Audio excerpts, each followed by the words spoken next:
Shall we start with that, sir? Hello? Sir, shall we start? Yeah, start. Good afternoon, dear participants. Welcome back to the session 3 of today ACT sponsored STTP. So today we have with us Dr. V. Krishna, so Chairman and Professor, Department of Biotechnology, Colombo University. Sir has a total of teaching experience of 32 years, and particularly as a professor, he has 15 years of experience. And sir has many positions held to his credits as such: member of syndicate for 2 years, member of academic council for 6 years, and then chairman of statute committee for 3 years, director college development council for 1 year, director IQAC for 3 years, and so on. Sir has totally has written 4 books, and he has 204 research papers published in international and national peer reviewed journals to his credits.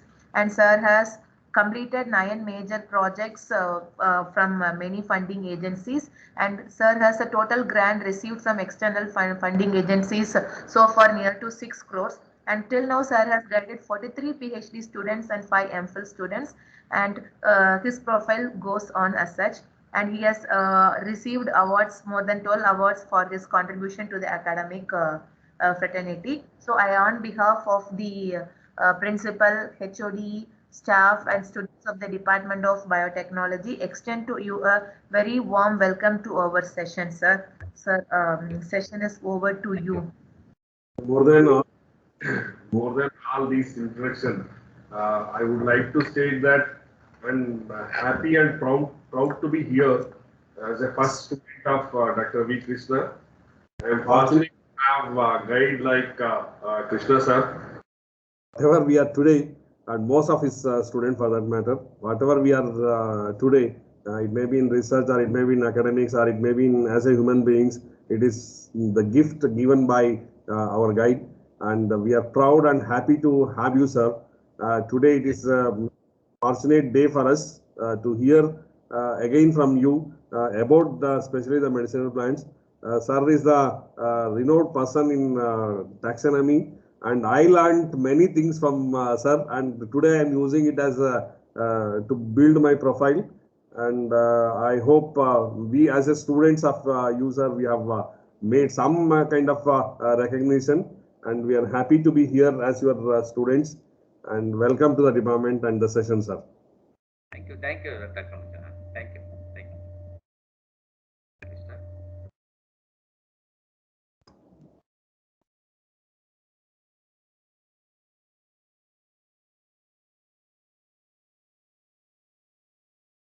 Am I audible? Hello, yes, sir. Yes, sir. You are audible. Yeah. Yes. Yes, sir. Good afternoon to all. Hello. Good afternoon. Good afternoon, sir. Yeah. So I'm very happy to present this in front of my student, because Dr. Manjunath is one of my best student and the first student. First student is the best student, and he did excellent work, because as you know, many of the researchers, they are working on the different organisms, plants and animals, but they don't know the name of the plants and the source of the plants. But Dr. Manjunath did an excellent work on the taxonomy aspects, and also he collected many information about the medicinal plants. So today we'll discuss about the medicinal plants of the Western Ghats. Am I audible? Hello? You're audible, sir. Yeah. As you know, the plants are the vital for the existence of the life in the universe. So, since they produce the primary metabolite, that is the carbohydrate, and also the that is the life gas oxygen, it is produced from the plant. So the almost all the animal kingdom primarily sustained with help of the plants. And when you trace the history of the man, so the earliest man also relied on the nature for his basic needs, especially the foodstuffs, shelter, clothing, transportation, and etc. So without plant, uh, almost all the organisms is unable to live. And the health system, that is the over 2000 years for man welfare in the promotion of the health as the drug and fragrance material. So the as a source of the drug, man depend upon the plants. So medicinal plants play a key role in relieving many of the ailments or the diseases of the man. In most of the parts of the world, the the plants are distributed, especially the western Ghats of India is considered as one of the hotspot of the world, and it is considered as one of the top mega biodiversity centers of the world. So nearly 2.4% of the land area of the world as a whole, and but its contribution to the global diversity is around 8%.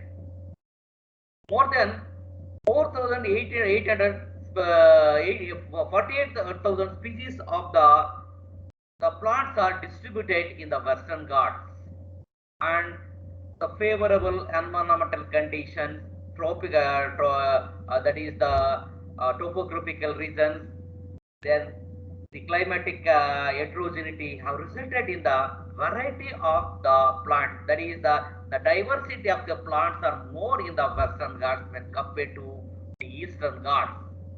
Nearly 33% of the total plant population in India are endemic, and in nearly 26 endemic centers are recognized by the Botanical Survey of India.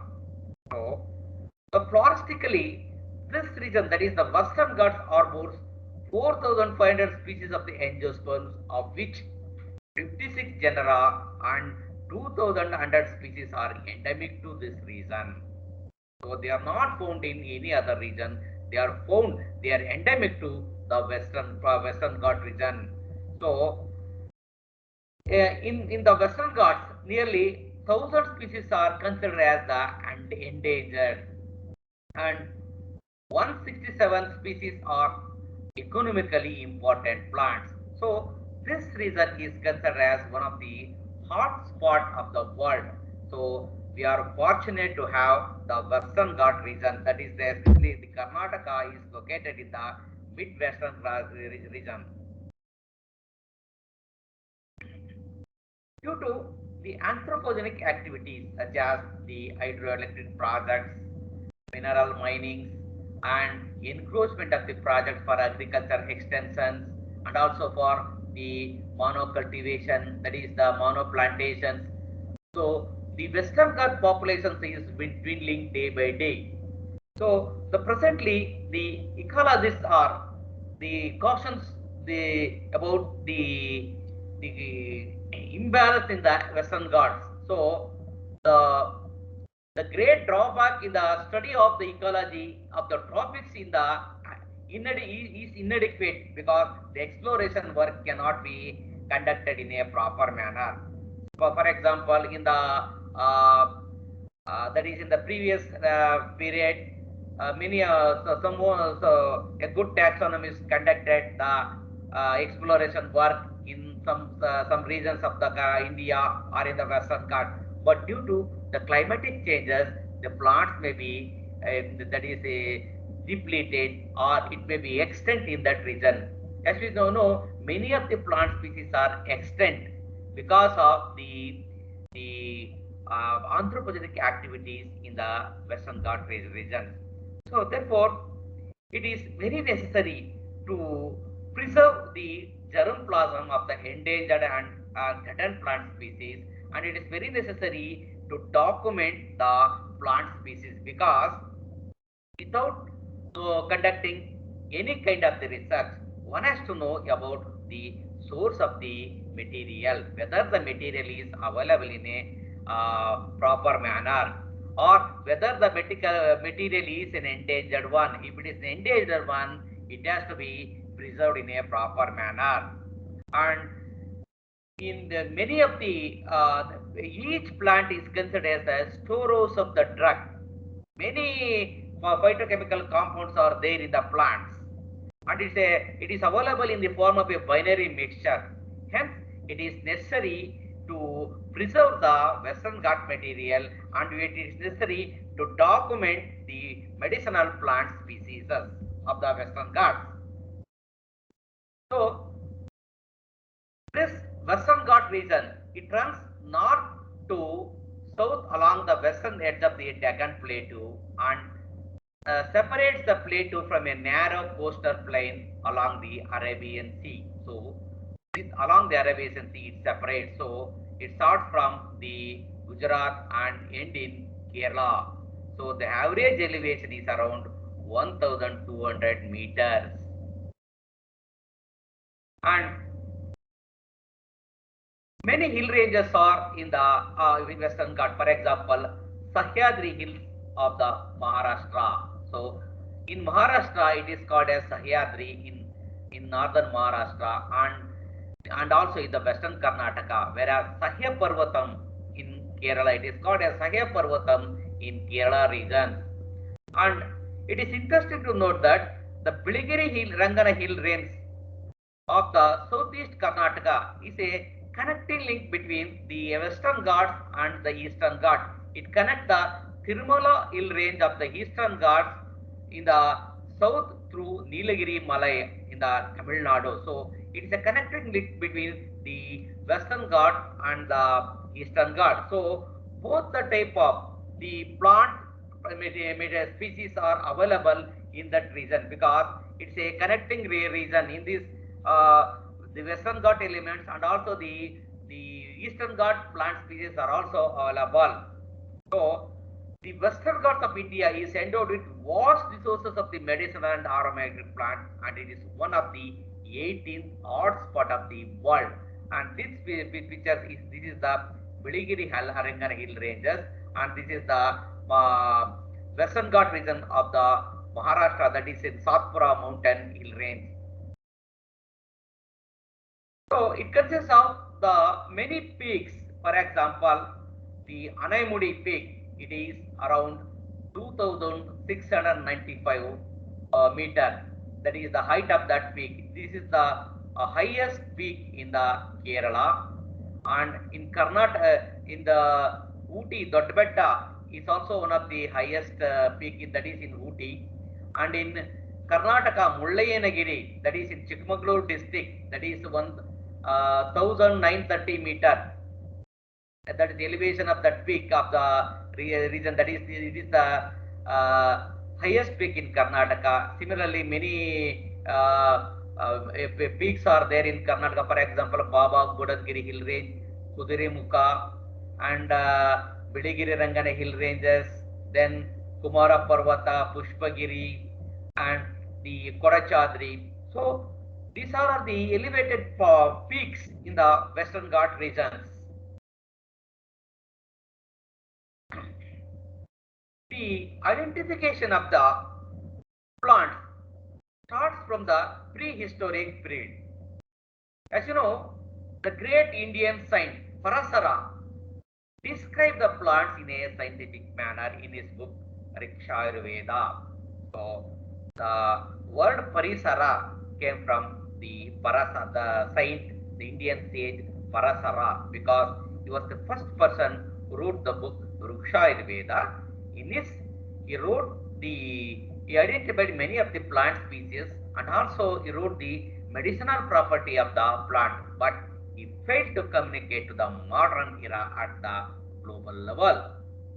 So, many Indian taxonomists conducted extensive plant exploration studies in different regions of the districts and enriched the knowledge treasure of the Botanical Survey of India.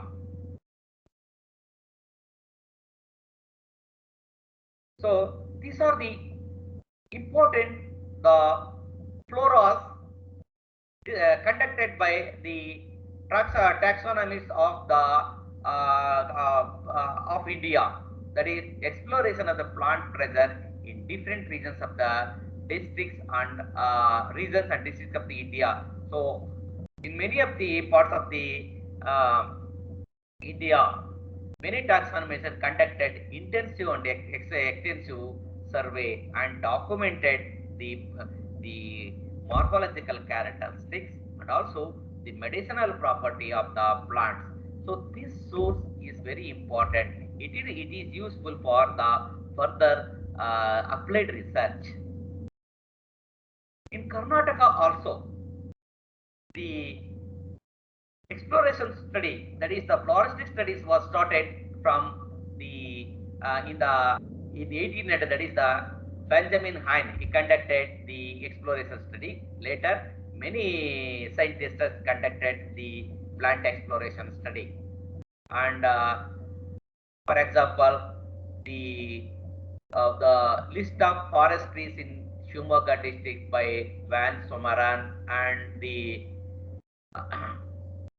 plants of Baba Border hill ranges by the Talbot, and Gamble and Fisher explore the plants of the Madras Presidency of India, and similarly Tirumalachar conducted the exploration study in Tamil Nadu regions. So like that, many taxonomists conducted exploration study and documented the medicinal plants of the India. And even in Karnataka also, the many floras are there, because the diversity of the plants are more in Karnataka, starting from the scrub jungle to deciduous forest and also the evergreen forest. Many scientists conducted exploration study. For example, the flora of Bangalore district by Ramaswamy and Razi, and the flora of Boston district by Professor Saldana and Nicholson. Like that, the even Dr. Manjunath conducted the flora of the Davangere district, and flora of Shimoga district by Ramaswamy and Radhakrishna Rao. So like that, many taxonomists conducted the exploration study and documented the plant species, especially the angiosperm plant species available in that region. It's a tough work, because when compared to the lab work, the extensive work, the exploration work is highly difficult, because one has to face the wilds in the wild environment, and he face many problems. In that, he has to in that situation, he has to collect the plant species. So it's a very tough job. So I'm proud to say that Dr. Manjunath conducted an extensive study, and and also I am unhappy because he stopped that work, and next for the next generation also he has to continue the similar type of the work. At least in some of the areas, his expertise will be useful in some of the documentation of the in some of the areas or the regions of the Karnataka. So this is the Davanagere, that is the flora of Davanagere district, that is explored by Dr. Manjunath,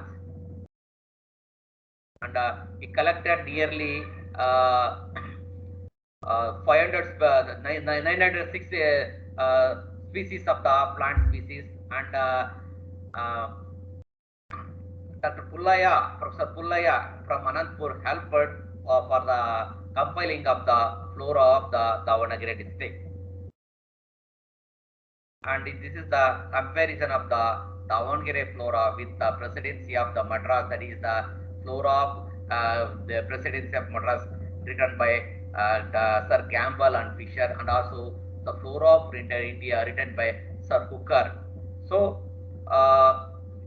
these are the list of the dominant families, the list of the species that is the present in the dominant families in the particular flora of floras. For example, this is the flora of Davangere, and flora of the presidency of Madras, the flora of India, like that.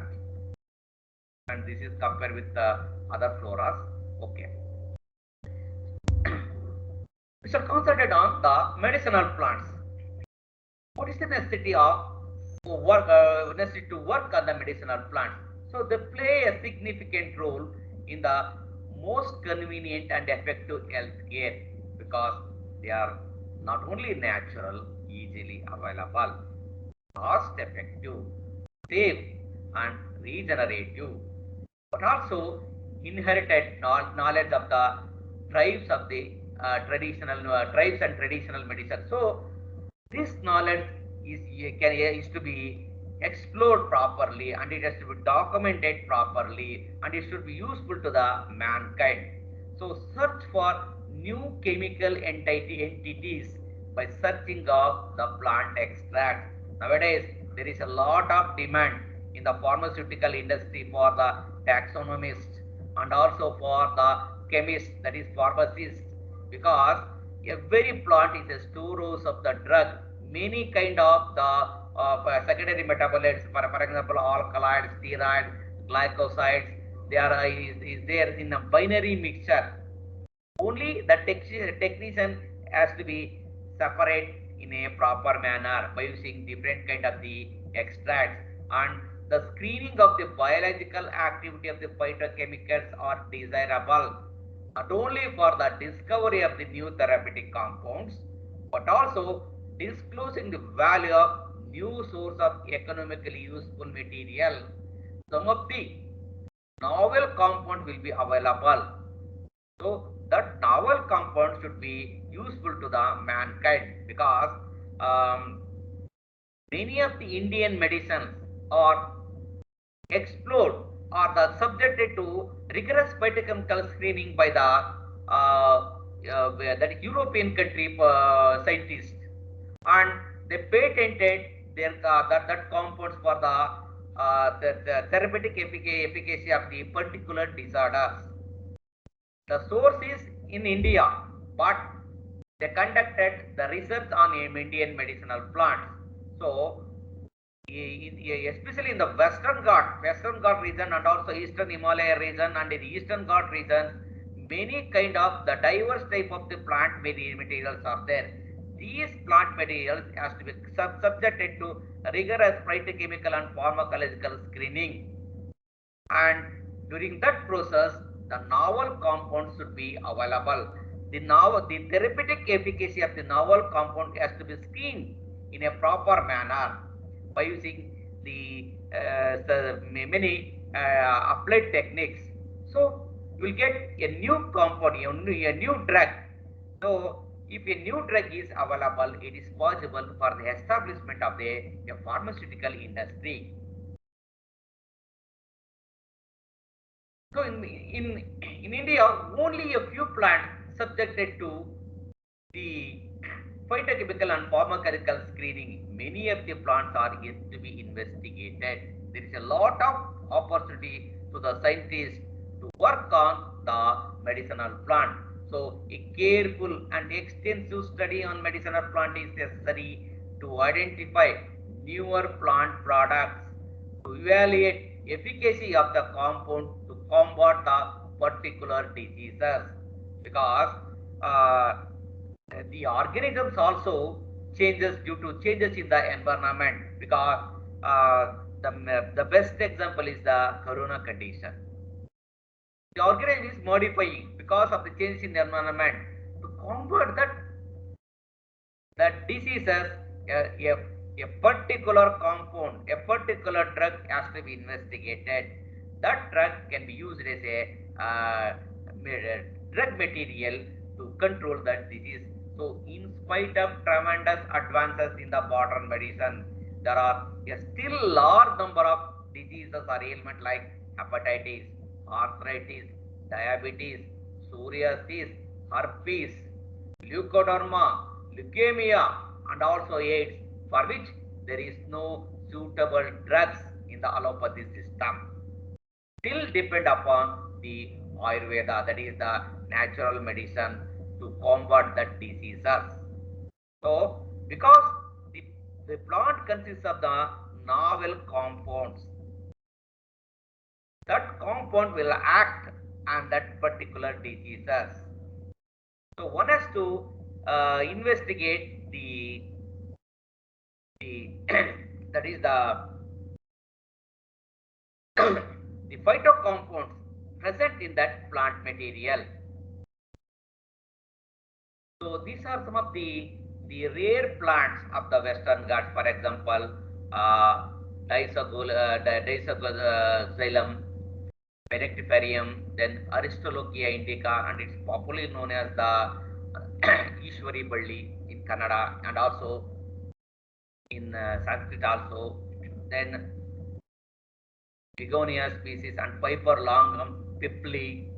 So these are the rare endemic plants commonly found in the Western Ghats. Similarly,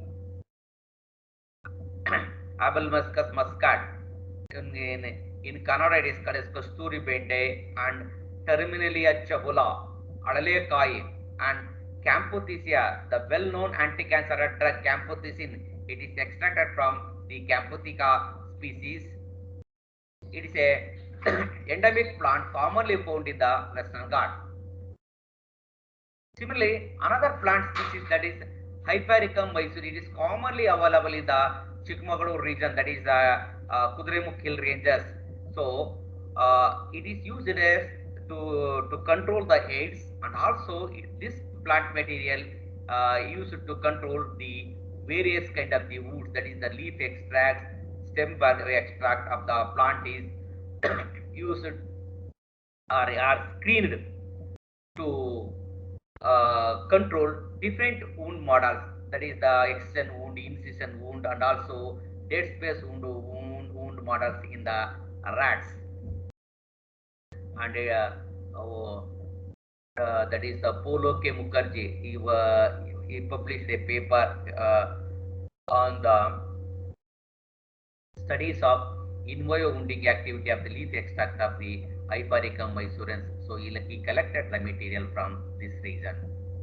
And similarly, another endemic plant of the Western Ghats is the Rubia cardifolia. It is called as the Mangista or the Somalata. So, and it is belong to family Rubiaceae, Rubia cardifolia, and this plant is also possess a prominent wound healing activity. So, and also it has good antioxidant activity. In many of the cosmetic drugs, the Mangista is commonly used for the preparation of many kind of the ointments and also the face creams. So it is one of the a beautiful material commonly found in the that is evergreen forest region of the Western Ghats. And Orthocyphon stamaneus, and this belong to family Lamiaceae, a member of Lamiaceae. It is also distributed in the moist deciduous plant, and this plant is commonly used to control kidney stone, and also the nephritis. It is used to for treating the gout, diabetes, and also even for rheumatism also it is used. Then Melina arborea, and in Kannada it is called as the Shuni Mara, and this plant possesses good wound healing property. So the ethnopharmacological approaches to wound healing exploring medicinal plants of India conducted by Kumar and et al. And his co-investigators, and they published their work in a peer-reviewed journal. So this is one of the this is also one of the endemic plant commonly found in the Western Ghats region. And Biophyllum pinnatum, so a Crassulaceae member. It's also a small herb commonly found in the on the roadside of the Western Ghats region, but it's a good rich of compound like the terpenoids, glycosides, flavonoids, steroids, and many compounds are there. And this plant is commonly used to control cardiac diseases, and also the wound healing properties, and also hemostatic ailments. So it is used for various kind of the ailments, because every plant consists of the many kind of the compounds. Some of the compounds are present in higher concentration and some are present in a lower concentration, but it is a storage of the drug. So, and these plants are distributed in a particular region. We are very happy that these endemic plants are available in the medicine in the Western Ghat region. And starting from the Charakan Susruta and Arjuna, Terminalia Arjuna, it's also belongs to family Comparataceae, and even in the Ayurvedic medicine, the therapeutic property of the plant is mentioned, and arginolic acid is the chief constituent in this plant, and this compound has been used to control many kind of the cardiac disorders. So it is also used to control the various kind of the wounds. So Chaudhary and Minai worked on the wound healing capacity of the arginolic acid. It is extracted from the Terminalia arjuna. It is very popular plant, and in Kannada it is called as the Matti Mara. The two Ole Matti. It is also used in the manufacture of the preparation of various kinds of the furniture. It's a furniture. It's a timber also, timber yielding plant. But the bark of the plant, the leaves of the plant, and even the fruits of the plant is highly medicinal. Then Cinnamomum xylonicum, dalchini. So the ethanol extract of the bark was evaluated for wound healing activity, and it has the good antioxidant property also. This Cinnamomum xylonicum. So the extract administered by the oral route at a dose of 250 milligram per mg per kg body weight, and it shows a good anti-wound activity when compared to the standard drug. And this is also one of the an endangered plant in the Western Ghat region, that is the Elephantophus cavor. One of my co-investigator, Dr. Jagdish Singh, worked on this plant and he evaluated the wound healing property of the Elephantophus cavor, and he isolated the one phytoconstituent from this plant, and this compound consists of the lactone, and the lactone compound isolated from the Elephantophus cavor is used to control the cardiac disorders. That too in China, they did good work on the Elephantophus cavor, that too on the lactin compounds of the Elephantophus cavor. It is belong to family Asteraceae or Compositae. And Diospyros cordifolia, and it is belong to family Aviaceae, and in Kannada it is called as Tupra or Palagani, and this plant, and also the Diospyros montana, that is and also Diospyros kaki. The kaki produces the edible fruit in Japan, and the BD leaf, the leaves are used for the preparation of the BDs. And this plant consists of the many of the compounds like phytoconazole, the ursolic acid, beta amarin, lupiol, taraxarol, and one of our investigator, that is the Professor Mankani, is a pharmacology professor.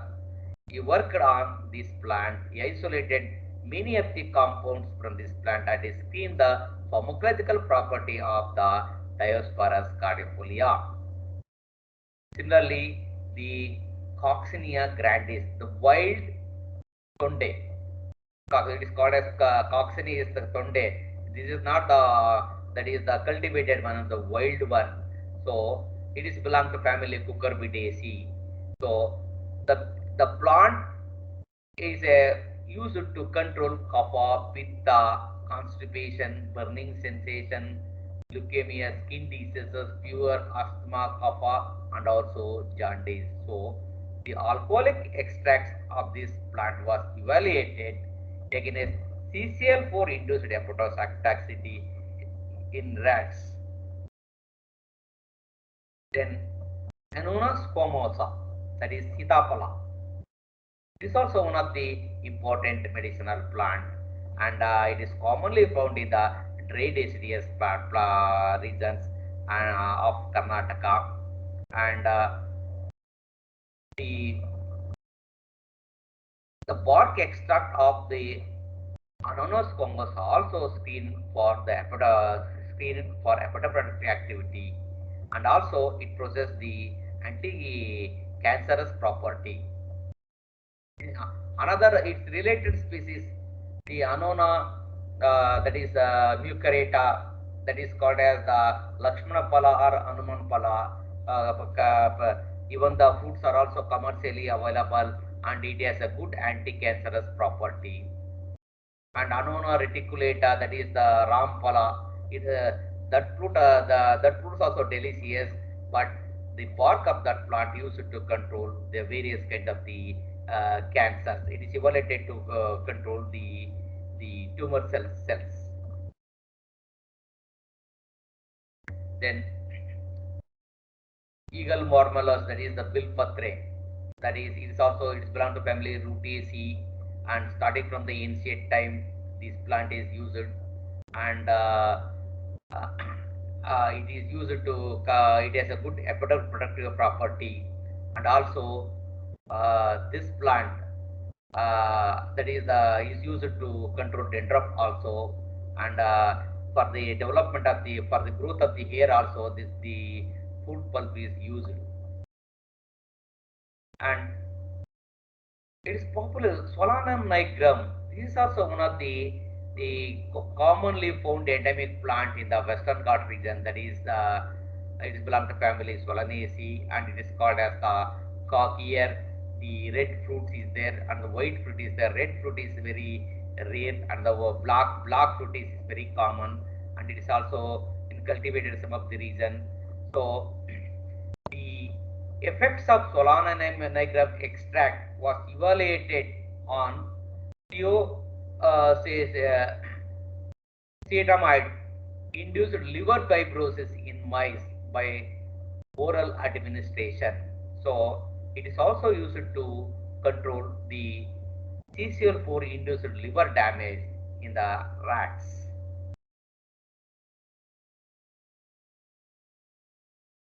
The Wedelia calendulacea, and it is commonly known as that is the Haladi Garga. Garga, that is the Bringaraja, is the Eclipta alba. Eclipta alba is commonly called as the Bringaraja, that is the ear tonic oil, ear tonic plant, and it is called as the Shweta Garga, whereas the Wedelia calendulacea is called as the Haladi Garga, and this plant consists of the compound like the vedololactones. That vedololactones also possess the hepatoprotective activity and also the antioxidant property. And here there are two kinds of this species: the Wedelia calendulacea and Wedelia trilobata. The trilobata is cultivated in many of the gardens and also in the house as a creeping herb, whereas the calendulacea is the wild one, and it possesses good therapeutic efficacy when compared to trilobata, and it also used as a ear tonic because it is similar. It also possesses the similar property with that of the Eclipta alba. Eclipta alba is called as the Bringaraj or the ear tonic plant. Then Andrographis paniculata. It is called as the Colamic, Kirata, Nelabevu. So there are many vernacular names on the to this plant, and it is a small herb, annual herb. It is belong to family the Acanthaceae. So this plant, the root of this plant used to control malaria, whereas the aerial part of the plant used to control the liver disorders, especially the liver cirrhosis. That is the cirrhosis induced due to the effect of the ethanol and some ethanol and other kinds of the alcoholic beverages. So due to the over addiction of the alcohol, the cirrhosis occurs. That can be controlled by with the help of this plant, that is the Androgophis paniculata. It is a well-known medicinal plant, commonly called as Nelabevu, and Kalmeg in Sanskrit, Kirata, and it's also called as the Kirata. Then Ficus carica.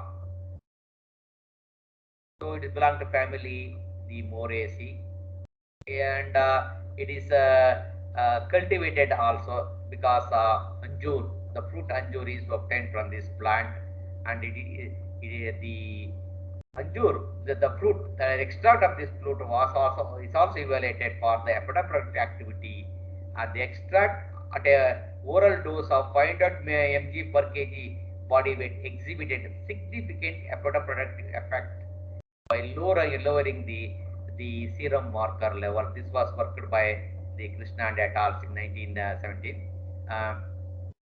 And similarly, the Plumbago xylonica. In Sanskrit it is called as Chitramula. In Kannada also it is called as the Chitramula plant, and the root of this plant is poisonous, but it has good therapeutic property, and it consists of alkaloids, phenols, flavonoids, and also the naphthoquinones are more in these plants. So this plant is a rich source of the medicinal plant. So the root extracts and also the whole plant extract is used to control various kind of the disorders. And as you know, the Phyllanthus amaras. So it is called as Nelanalli, and it is also belong to family Euphorbiaceae, and it consists of the compounds phyllanthine and also hydrophyllanthine. And externally it looks like the Emblica officinale, but it is a small herb.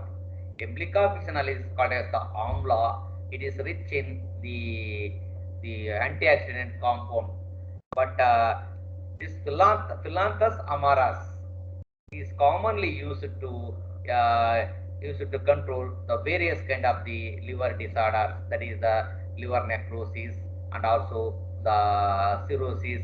It consists of the flavonoids, that is the quercetin is more in this plant.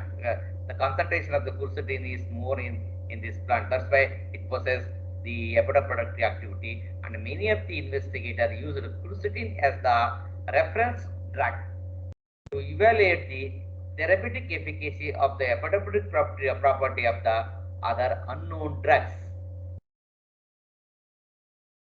Similarly, the Tephrosia purpurea. It's also one of the common plant, commonly available in the roadsides of the roadsides in the Karnataka and also in Tamil Nadu. And a drug Tephrosil is prepared from this plant, and a chemical concept that it consists of the aromatic ester 1A sesquiterpene and 2 phenylated flavonoid.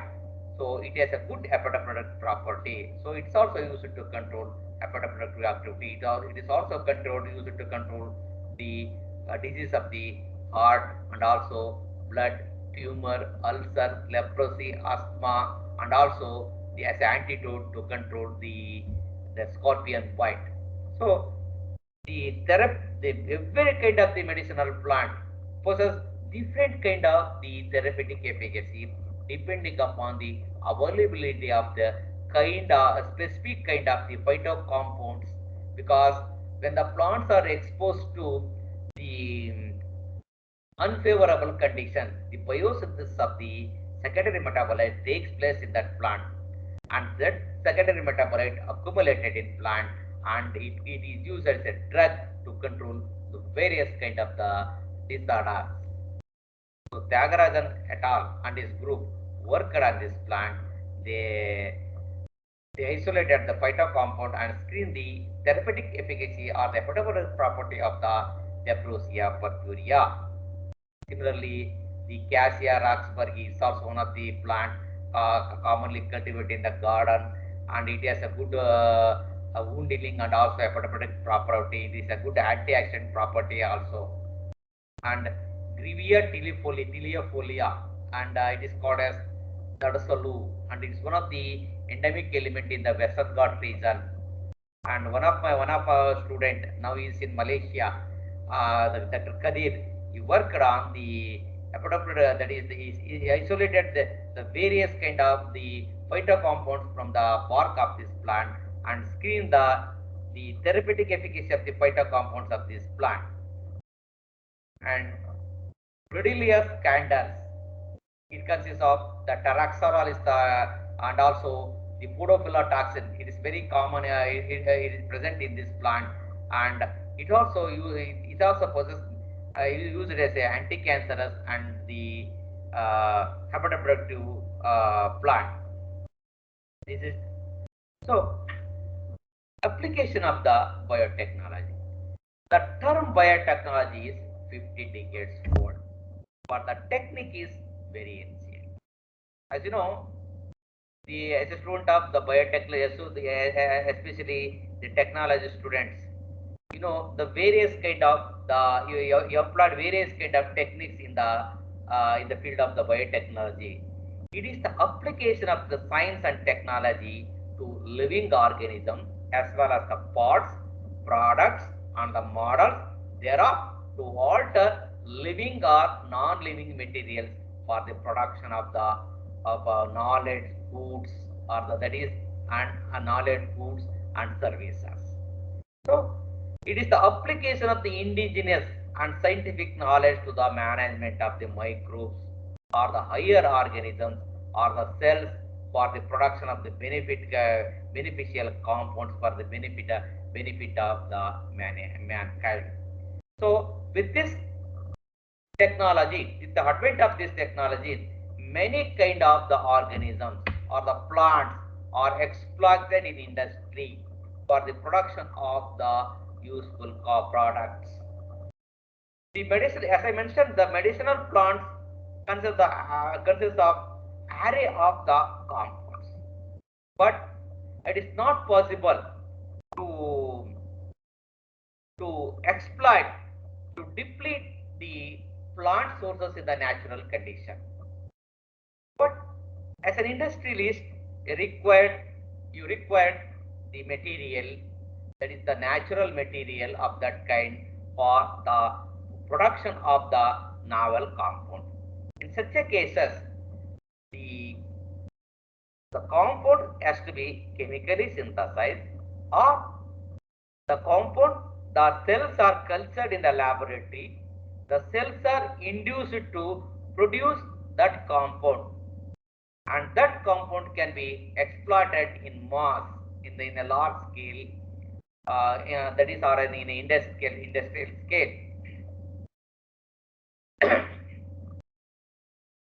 Plant tissue culture technique is also one of the techniques where different kind of the plant material, that is the explants, are cultured in a laboratory under in vitro condition, and by using either direct organogenesis or indirect organogenesis technique, the plants are mass propagated. For example, a medicinal plant, the plant possesses an important medicinal property. The plant is an endangered. It's an endangered plant. In such a condition, the endangered plant cannot be depleted or picked from the forest region or from the natural resources. In such a condition, the explants of the seeds or the germplasm of the endangered plants has to be cultured in the laboratory. So it has to be propagated by employing in situ conservation method, that is, and also the ex situ conservation method. In situ conservation method, the germplasms are maintained in the laboratory, and they are again transferred to the gardens. Whereas in the ex situ conservation method, the explants of the medicinal plants, either the leaf material, stem material, or the flower material or the anther, ovary, or even a single cell of the plant are cultured in vitro condition on an artificial media. So you will get the number of the plants depending upon the type of the growth regulated, augmented, or the fortified in the synthetic media. Tissue culture is the classic field of biotechnological investigations in which techniques are employed for the growth of plant organs, tissues, cells in vitro condition. Literally means in vitro means within the glass. In the glass, that is, the cells are or the tissues, the explants are cultured in the glass vessel.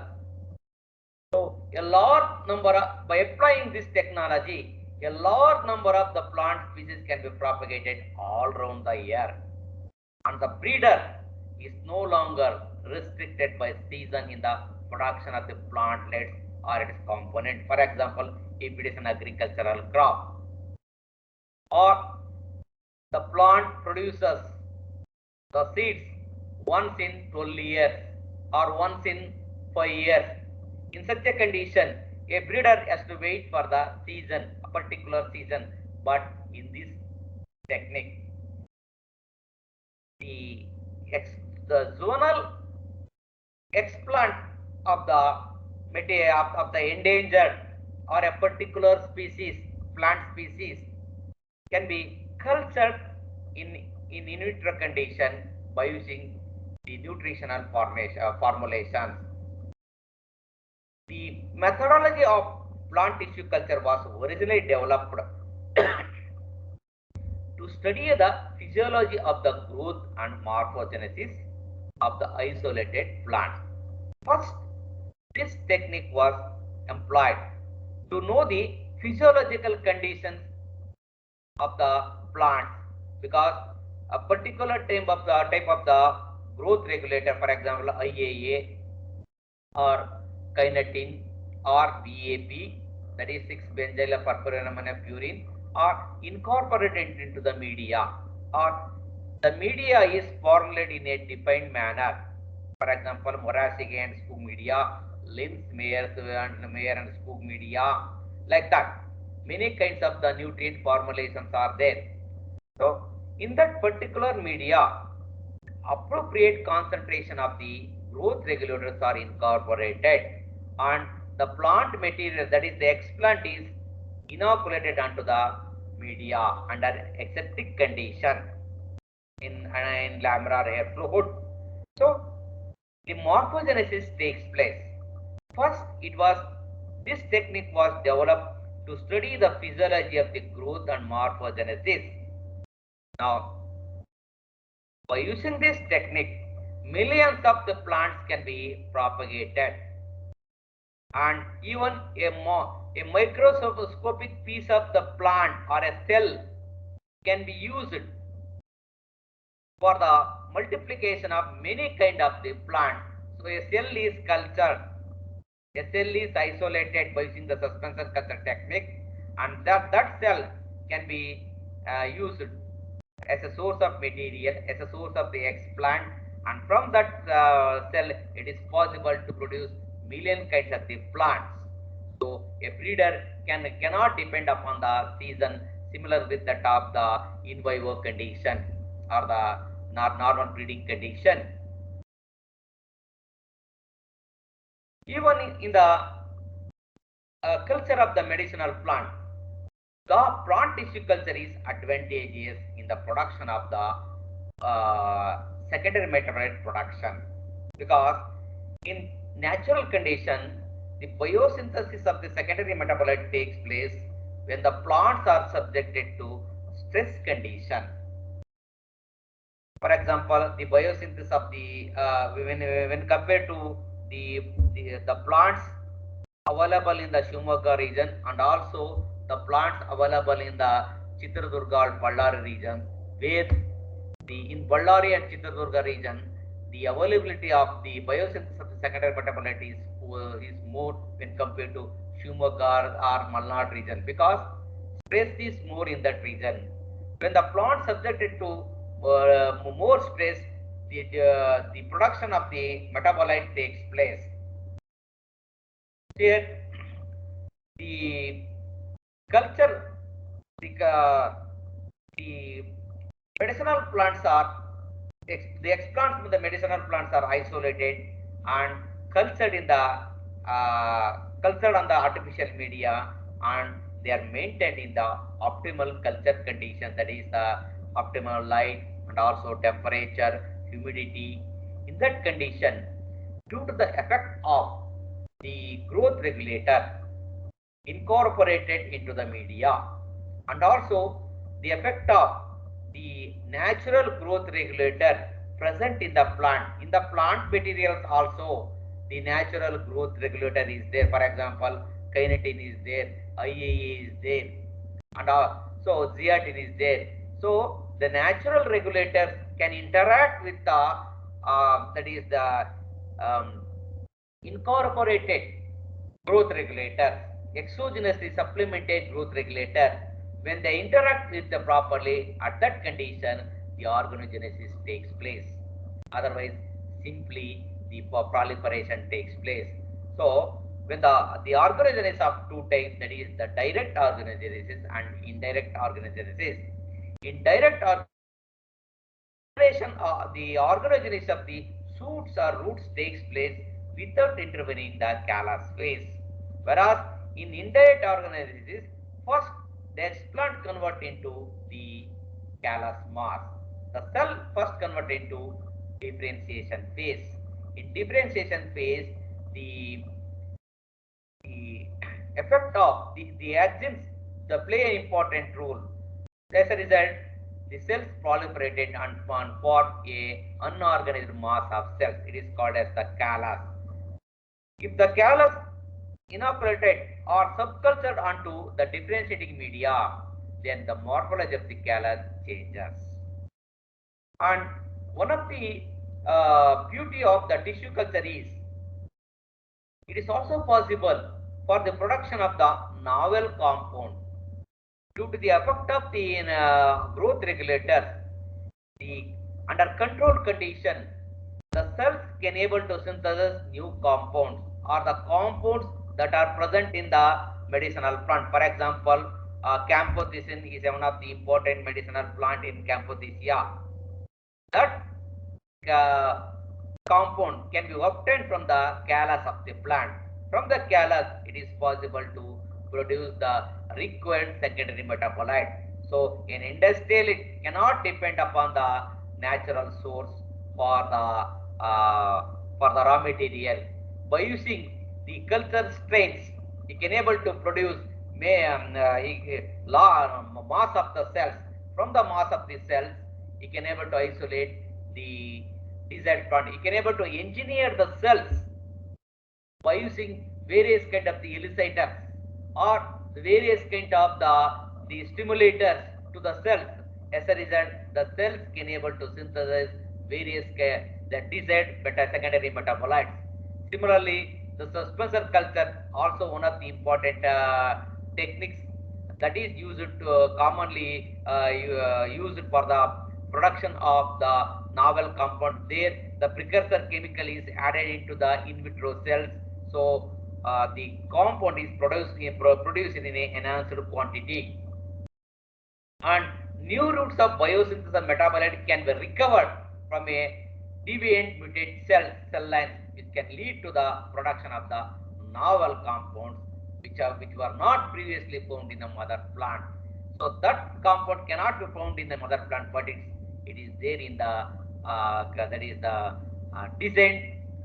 designed engineered cells, because you designed the cells, engineered the cells in a proper manner by using the specific kind of the precursor chemicals or the nutritional formulations or the particular type of the growth regulators. So, Sir Gathret is popularly known as the father of tissue culture. For this first time, he cultured the tomato root tips, and meristems, and you obtain the callus from the cambial cells of the tomato. So first step, his intention is to know the physiology of the cells. So he was considered as the father of the Sir Gathret is considered as the father of tissue culture.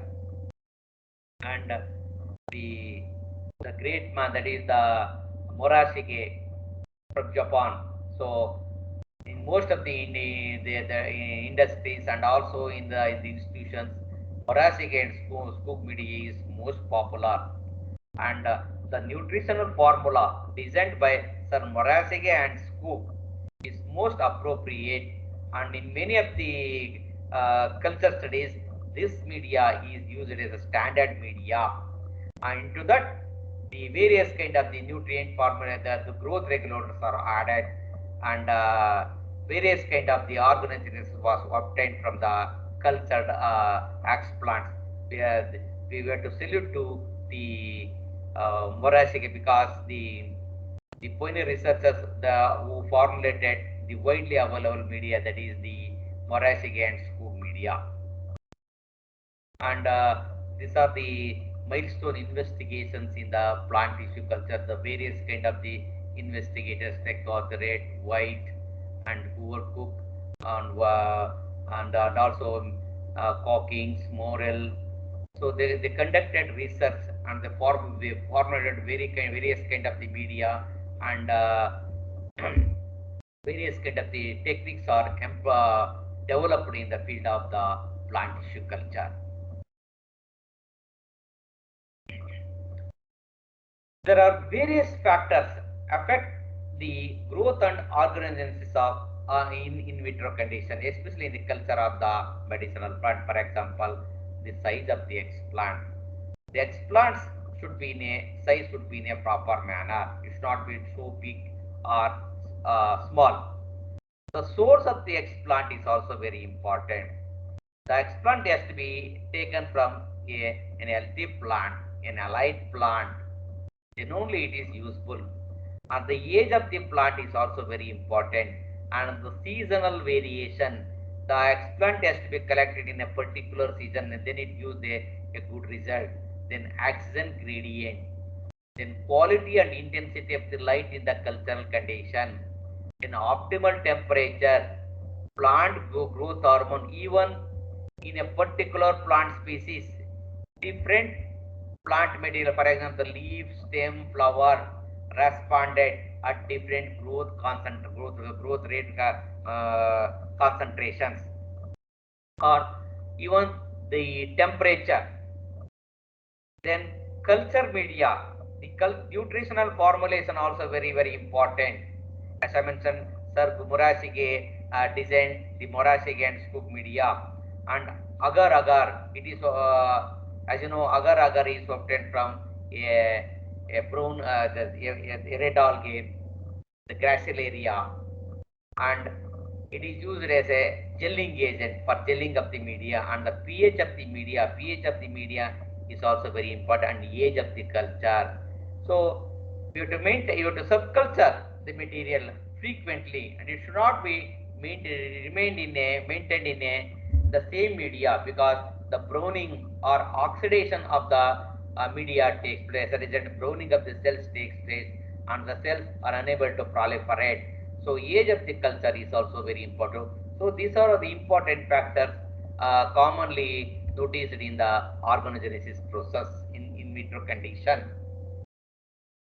So there are two types of organogenesis: adventitious organogenesis, that is development of the shoots or roots from a differentiated organs other than the primary radicle or the primary plumule. So that is if the radicle or the plumule of the embryo produces a single root or a single shoot. But in case of adventitious organogenesis, similar kind of the structures are produced due to the effect of the growth regulators. Whereas in indirect organogenesis, here the organogenesis of the shoot, root, or embryo takes place from undifferentiated mass of the tissue called as the callas. So, for example, in adventitious organisms in natural condition, that is biofilm on the tip of the leaf, on the margin of the leaf, the adventitious shoots are produced. These shoots are harvested, and if you produce on the transplant of the plant, you will get the plantlet. Similarly, in case of the pandanus and also in case of the many kind of the gramineaceae members, to find the adventitious roots grown in natural condition.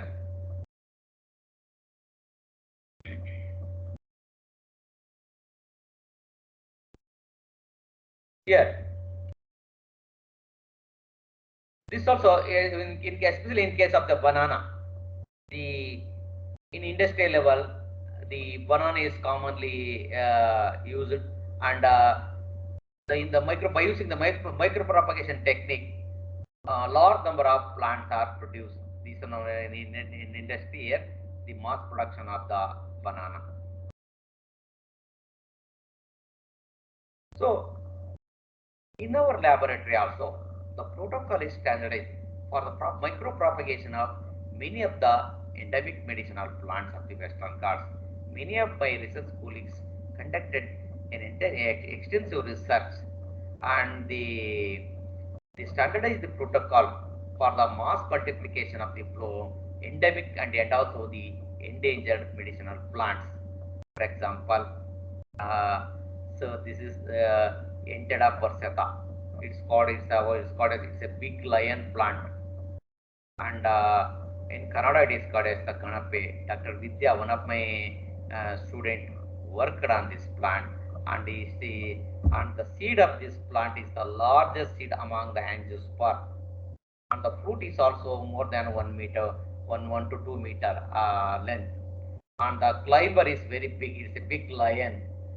From the and this it is one of the endangered species, commonly endemic to the Western Ghat region, and from this plant they isolated many of the phytoconstituents and screen the therapeutic property of the medicinal plants. And one of the important technique, that is, they standardize the technique of the germination of the seeds, because in natural condition the germination of the Entera persetta seeds took more than 12 years. It is remain on the soil. When the dormancy is broken after 12 years, the seeds germinate. Whereas here, she standardized the technique in the in vitro condition. She broke the dormancy, and within 1 month period, the seeds germinated, and it produces the adventitious shoots. And she cut the cotyledon of the plants into different sites, and even from the cutted cotyledon also, the organogenesis of the shoots takes place, and the shoots, when it gets transplanted into rooting media, it produces the roots. It develops into a complete plantlet. This is the work of Dr. Vidya, and this is another medicinal plant of the Western Ghats, that is the Caesalpinia banduk, and this is called as the Gejuga in Kannada. And in Ayurveda also, this plant, the seeds of this plant is used as a potential drug for treating tuberculosis, cancer, eye sores, hemorrhage, leprosy, inflammation, asthma, etc. So many properties are there in this plant, and it's an endemic plant. It is commonly found in the Western Ghat region, that too on the side of the rivers and gullies. So one of our researchers worked on this plant, and you obtained callas from the leaf, stem, and also the root segment of this plant, and from that you obtain from this material by direct and indirect organic method, the plantlets are obtained, and also is seen the therapeutic property of the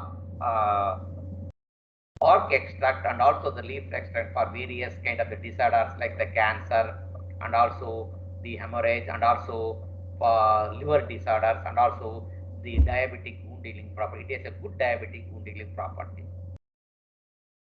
Then Emboliar rabies worm, Dr. Shankar Murthy and also Dr. Kumar Swami worked on this plant, and it is called as the Vidang in Sanskrit or Basmak in Sanskrit. It's also one of the important medicinal plant noted starting from the Charaka and Sushruta period, but it is also one of the endangered species. And by using the tissue culture technology, micropropagation technology, one of these two research scholars started the protocol for the mass multiplication of the Emboliar rabies by using different explants. So here by direct organisms from the margin of the cotyledon, many plantlets are obtained, and these plantlets shoots are separated. When it places rooting media, again it produces the many plants and the roots, and again it is transferred to the plants, pods. And even the somatic embryos also obtained from the Emboliar rabies. And the regeneration of the through the leaf callus also, the regeneration of the plantlets takes place by using the different kind of the growth regulator. Dr. Shankar Murthy and also Dr. Kumar Swami Kumar Swami is one of my colleague now. Dr. Shankar Murthy is also colleague. They worked on both of them worked on the Emboliar rabies, and they isolated the embelin, a phytoconstant embelin, a quinoline compound, and it has a good antioxidant property, and it is used to control the arthritis and also especially the rheumatic arthritis, gout, and also it is used to control the liver disorders.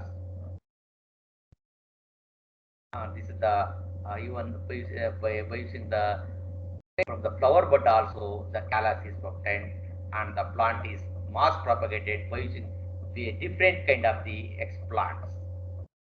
And the Bridelius candens, as you know, Dr. Shankar Murthy and also Dr. Ravi Kumar worked on this plant, and it's one of the endangered plant endemic to the Western Ghats. Here also the somatic embryos are obtained, and the somatic embryos develop into the complete plantlet of the Bridelius candens, an invasive plant. And Bacufa moneri, Brahmi, and it is commonly available in the river side and also in the gully regions. And from this plant, the mass propagation of the technique of the mass propagation and the regeneration of the plants by using the either by direct organogenesis or indirect organogenesis or through somatic embryogenesis was standardized by one of my research student, Dr. Sharat. Now he is working as a associate professor in Davangere University. He worked on this plant. He standardized the technique, and he also isolated one saponin compound from this plant, Bacofa, and that saponin compound possesses a good memory enhancing power. That's why it's called as the Brahmi. Whereas the Manduka Parni, that is the Centella asiatica, is also called as the Brahmi, but the real Brahmi is the Bacufa monera. Manduka Parni, that is the Centella asiatica, is an adulterant of the Brahmi, but it also possesses other properties. But the intelligence enhancing power is more in the Bacufa monera when compared to the Centella asiatica. Bacufa monera belongs to family Scrophulariaceae, whereas the Centella asiatica belong to the Apiaceae or Umbelliferae. Now, Narvilinex xyanonica. It is called as Agni Balli. It has a good viral antiviral property. So here from the leaf, direct organogenesis takes place, and also from the leaf callus, the organogenesis takes place. So both from direct and indirect organogenesis, regeneration of the plantlets takes place. So one of our colleague, that is research student, Dr. Rajanayak, worked on this, and now is a professor in Tumkur University. He worked on the Nervilia zeylanica, and this is also another endangered plant, that is the Clematis gauriana, through stem culture regeneration of the plants. This is also work of Dr. Rajanayak. Yes. I mentioned the Colmake Andrographis paniculata. So,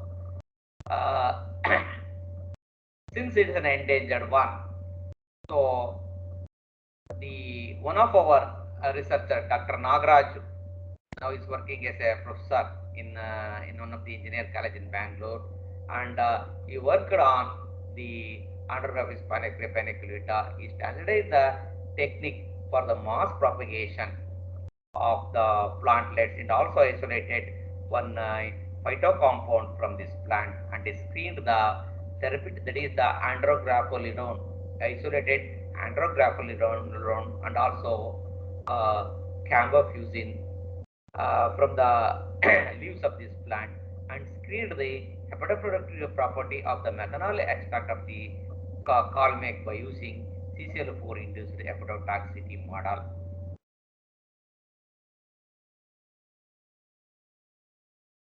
So this is the work of Dr. Nagaraj. So the credit goes to my research students, or research colleagues. So they conducted extensive work, and they standardized the protocol for the mass multiplication of the many kind of the endangered medicinal plants. And this is the work of Dr. Vidya, that is the Clerodendron serratum. It's also one of the endangered plant material of the Western Ghats, and she screened the therapeutic efficacy of the that is the leaf extract of the Clerodendron serratum against CCl4 induced liver damage in rats, and the significant work was published in the peer-reviewed journal. And Silastris paniculatus.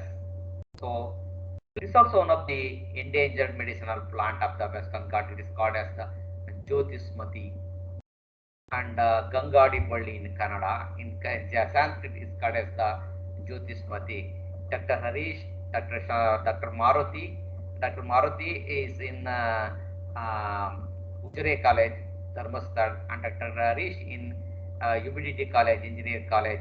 He worked on the Silastris paniculatus, and they have both of them isolated the phytoconstituent salopin and lupiol, and also silopinin from this plant, and they evaluated the wound healing property of the that is the of this compound isolated from the Silastris paniculatus, and this is the that is the protocol standardized by Dr. Maruti on Silastris paniculata.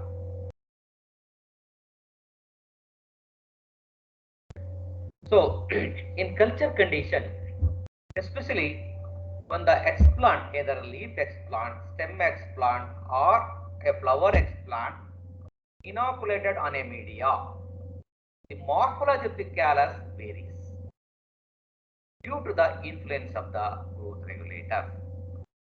Because the nutritional formulation varies, the exogenously supplemented growth regulators are also interacted in different concentrations. For example, cytokinin is supplemented, auxin is supplemented. Both the auxins and cytokinins has to interact in a proper manner, in appropriate manner, and they have to interact with the endogenously available growth regulators. Then only the morphology will be expressed. So, depending upon the influence of the growth regulators in culture condition, the morphology of the callus also varies. For example, in one condition, the callus is highly colorful, biosynthesis of the various kind of the pigments takes place. The biosynthesis of these color structures is due to the biosynthesis of the particular type of the compounds. And here the callus is very hard. Here it is friable and it is white is mass-like structure. Here it is hard nodular mass. Here it is white and consists of the closely packed cells, whereas here it is brownish in nature and is white in nature. So morphology of the callus is varies. So this type of the callus is commonly employed in the mass production of the compounds in industry, because if a medicinal plant possesses the therapeutic property, and the plant is an endangered plant, the endangered plant cannot be depleted in the natural condition. So you have to develop a technique for the mass multiplication of the endangered plant, or the explant of the endangered plant or the germplasm of the endangered plant can be cultured in vitro condition. So a mass of callus will be obtained, and from the callus is engineered. The cells of the cultured cells can be engineered by incorporating particular type of the precursor chemicals or particular type of the growth regulators. So the cells can be induced to synthesize the novel compound. So the compounds available in the plant material can be biosynthesized in the callus mass.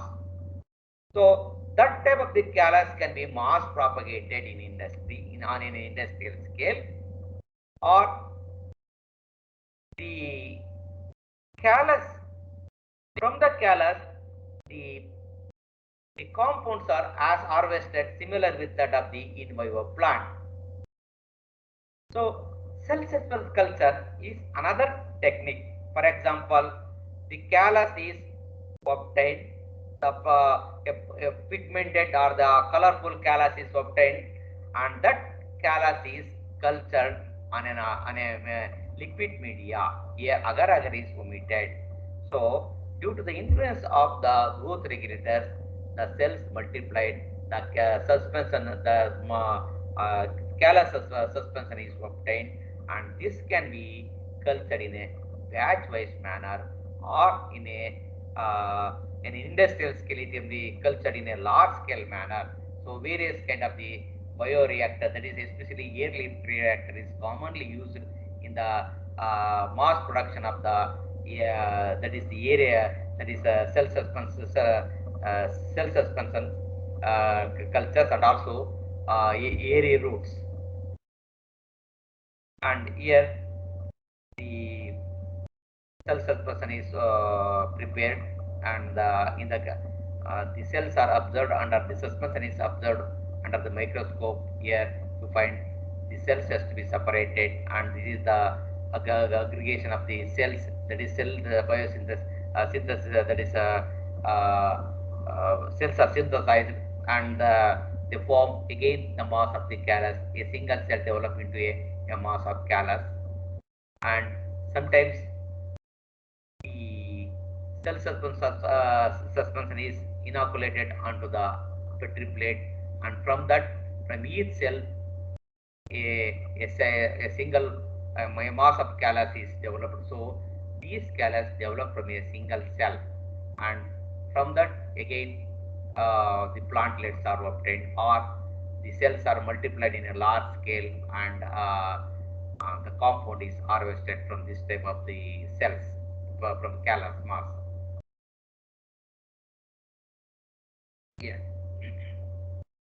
Here, batch culture technique or continuous culture techniques are employed as a student of engineer. You know well about the batch culture and also continuous culture. So these type of the cultures are culture techniques are used in the mass production of the compounds, and also the mass production of the cells, and from that the desired compound can be harvested. And here the cells are mass cultivated. For example, in one plant, the Bredelius candes, one of our colleague, research scholar, worked on this plant. The Bredelia, the cells of the Bredelia,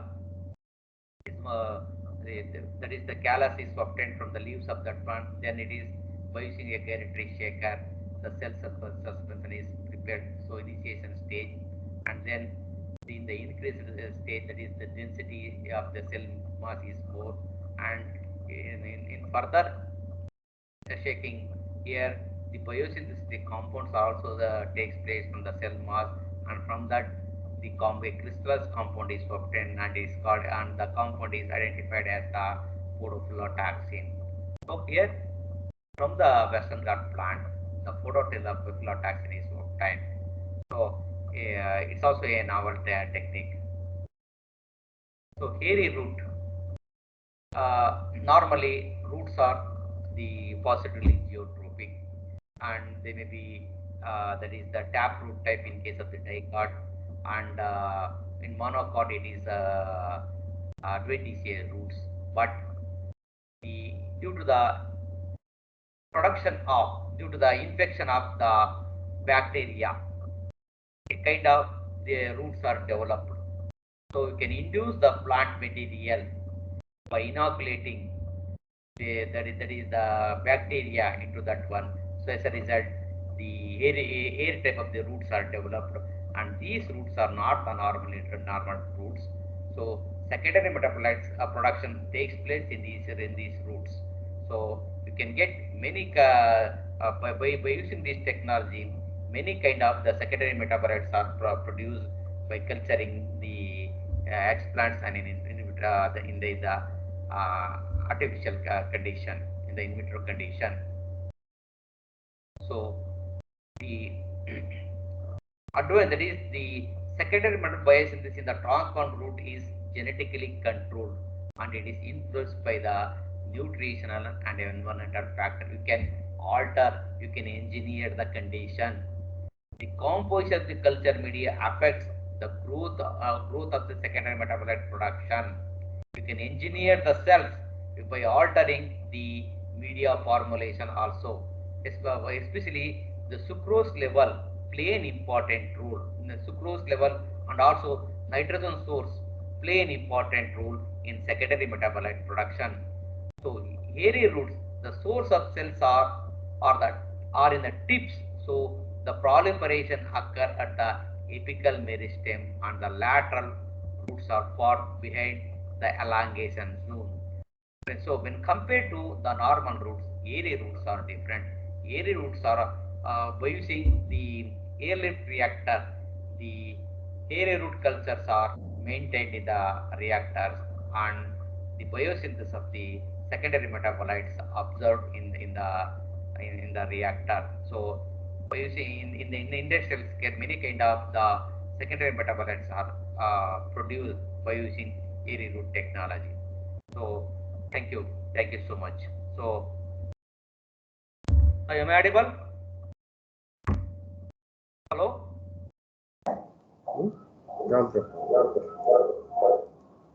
Okay. Thank you. Sir, dear participants, the forum is open for discussion. So if you have any queries, you can discuss with sir.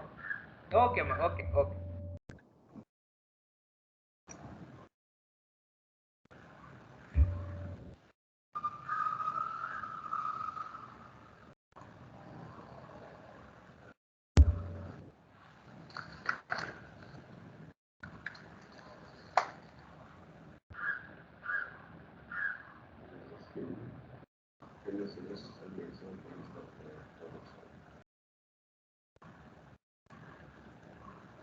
Sir, can you suggest some medicinal plants with related to student projects that they can take up the plants and do the work? Every plant is medicinal. Every plant is medicinal. You cannot see, it is like just like a ocean. And you better you insist them to collect from the raw source, because we have to, before working on any of the plant material, one has to collect the raw information.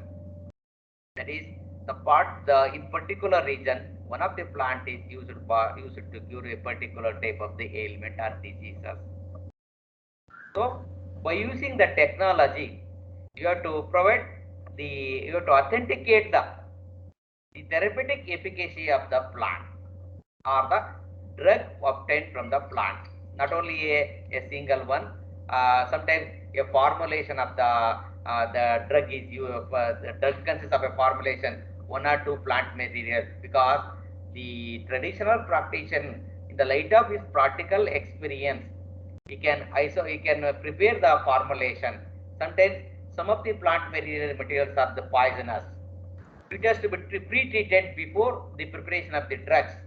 So my suggestion is, better insist your students to collect raw information from the local regions. That material can be subjected to rigorous phytochemical or pharmacological investigations. So you have to authenticate the therapy. You have to provide the support evidence for the therapeutic efficacy of the particular kind of the plant material, because every plant is a storehouse of the drug. Someone isolated one compound from the plant. For example, Pterocarpus marsupium, and from that marsupium is isolated, and that one is commonly used to relieve chest pain and other one, but it has a good antioxidant property also. So you have to screen for other properties. The same compound can be screened for the therapeutic efficacy of the other property ailment also. So my suggestion is, insist your students to collect the raw information from the region. Okay? Yes, sir. Thank you, sir. Participants, if you have any queries, please post it in the chat box. Sir, there is one query in the chat box. Most of the angiospermic plants are worked out, but very less pteridophytes and gymnosperms. What could be the reason? Most of the repeat, Professor Manjunath, repeat the question. Professor Manjunath, repeat the question. Repeat the question. Most of the. Sir, question says most of the angiospermic plants are worked out for its medicinal uses. Very few gymnosperms and pteridophytes. Why? What is the reason? Because their population is very less and their diversity is very less. Because the gymnosperms and also especially the bryophytes and the bryophytes are the amphibious plant, the first land plants actually. Then the pteridophytes are the first land plants, first vascular plants, and their number is more when compared to the angiosperms. The angiosperms are dominated over the pteridophytes and also the bryophytes. Only in the specific environment these plants are populated, and there is and it is very difficult to work on this plant, because the identification of the pteridophyte is and also bryophyte is difficult. Only the specialized persons can able to identify the particular species of the bryophytes or the pteridophytes. So when compared to angiosperm, the number of the species of that is the diversity of the pteridophyte and the angiosperms are very less, and they are localized in a particular type of the environment. Unlike angiosperm, they are not easily grown in all kind of the environment. For example, the angiosperms are grown in the deciduous forest, scrub jungles, and also evergreen forest. But especially the pteridophytes and the bryophytes require the moist environment, moist evergreen environment, undisturbed environment. But even today, many of the researchers are interested. They worked on they isolated many of the novel compounds from the pteridophytes and also the bryophytes, because even in the Ramayana, Valmiki Ramayana also, Mahakavi Valmiki, that is the noted the therapeutic efficacy of the Salaginella. It is called as Sanjeevani. Sanjeevani plant is nothing but Salaginella. That is at that time in the Eastern Himalaya, that plant is more populated. Now it is not. The available plant is very less. Okay. And sir, one more question. Sir, in most of the traditional medicine, a combination of herbs are used.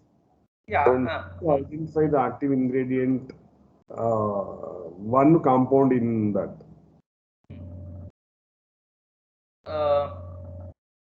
Especially, I think many of the engineer students, I think they are employed the in silico technique also. In in silico model, they observed that the action of the that is the drug, that is only it act upon the target protein. Only when it reaches the target protein, the activity is there. Otherwise, the activity is not there.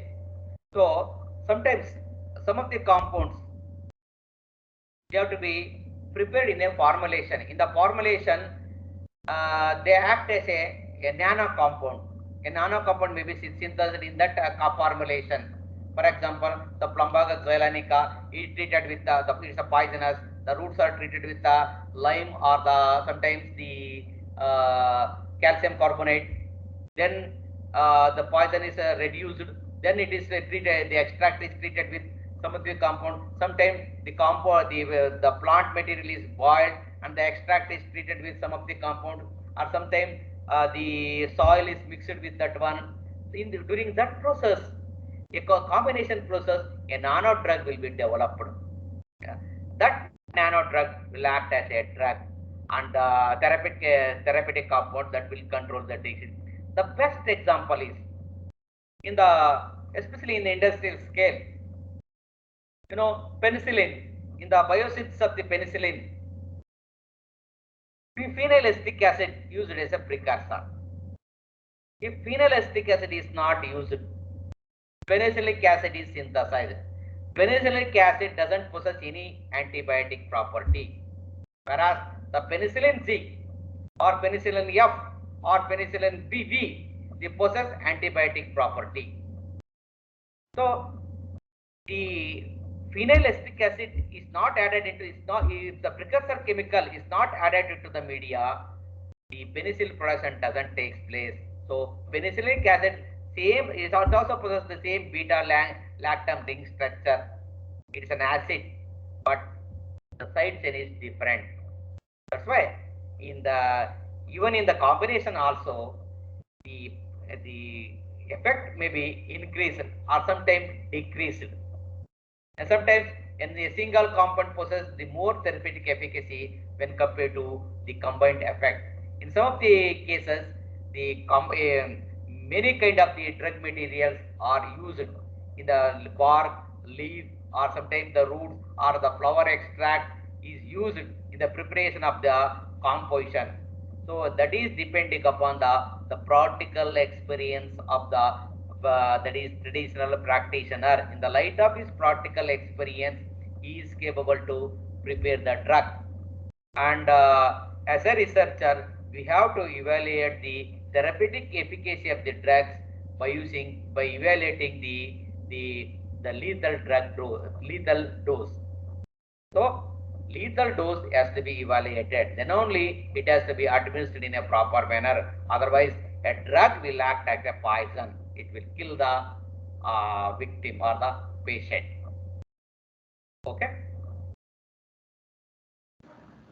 Thank you so much, sir, for this elaborate and wonderful explanation related to all the medicinal plants of Western Ghats. So, on behalf of the Department of Biotechnology, principal, staff, and students, we extend your heartfelt gratitude for accepting your invitation, besides your busy schedule and delivering such a wonderful talk, sir. And we are glad to know that you are the guide of our mentor, Dr. B.K. Manjunath, sir. And so, as sir mentioned, he got all the qualities from you, and we are happy to have your lecture today, sir. Thank you so much. So Thank you, sir. Thank you very much. Thank you, Manjunath. Thank you. Thank you. Present lecture ಒಂದು two ಮಾತಾಡೋದಂಗ ಆಯ್ತು. To the department, and thank you for recalling many of our fellow researchers' work and mentioning their name and going through their work. It was a fantastic journey. No, it is your work. It is your work. Yes, yes. It is your work. Because it gives us a lot of confidence and also motivation whenever we see our guides and mentors. Thank you for accepting our invitation and gracing the occasion and sharing your knowledge with us. Of course, you are always there with us. And thank you very much, sir. I hope the participant will be benefited from this lecture. Yes, sir. Definitely. No doubt in that. So good luck to all. Good luck to all. Good luck. Thank you, sir. Thank you very much. Thank you so much, sir. So, participants, with the kind consent of the convener, we are winding off with the session of session 3 of day 3. So, please do join us back for the next session at tomorrow 9:30 a.m. The links will be shared in the group, and already the same link you can use for joining us back. So, please do join us back at the second session tomorrow at 9:30. Thank you, one and all.